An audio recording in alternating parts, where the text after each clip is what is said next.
তোমাদের সাথে তো অলওয়েজ আমি শেয়ার করি আমার ডিউটিতে যাওয়া আর আসাটা, কিন্তু আমাদের স্টোরে কি হয় কখনোই সেটা শেয়ার করা হয়নি। আস্তে আস্তে আমি করব। তো আজকে আমাদের স্টোরেতে হয়েছে সকলের জন্য মুড়ি মাখা, আর স্যার আর ম্যাম সকলের জন্য নিয়ে এসেছে তেলে ভাজা।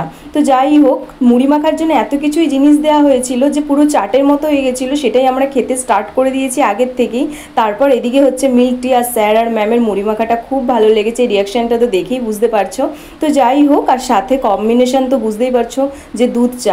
যাই হোক, দুধ চা আর মুড়ি খেতে খেতে আমরা অনেকটা গল্প করি, এইভাবেই অনেকটা হাসাহাসি করতে করতে আমার ডিউটি কমপ্লিট হয় আজকের মতো। তারপর আমি বেরিয়ে গেছিলাম, আর বেরোনোর পর আমার এত গলা শুকিয়ে যাচ্ছিলো, শুধু মনে হচ্ছিল যে আমি একটু কিছু মানে ঠান্ডা কিছু খেতে চাই। যাই হোক, একটা ঠান্ডা কোল্ড ড্রিঙ্কস কিনলাম। তো সেটাই আমরা দাঁড়িয়ে দাঁড়িয়ে আমি আর আমার হাজব্যান্ড একটু খেয়েছি।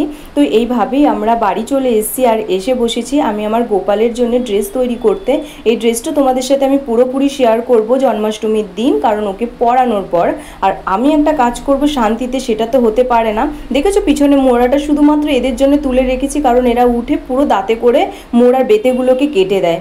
আর আমি একটা কাজ করব, আমাকে বিরক্ত করে শেষ করে দেয়। আর আরও একটা কারণ আছে যে আমি অনেকটা সময়ের পর আসি, তো ওর জন্য আমাকে পেলে ওরা একটু বেশি আনন্দ হয়। তো এইভাবেই আজকের দিনটা কাটে। টাটা এভরিওয়ান, দেখা হচ্ছে কাল।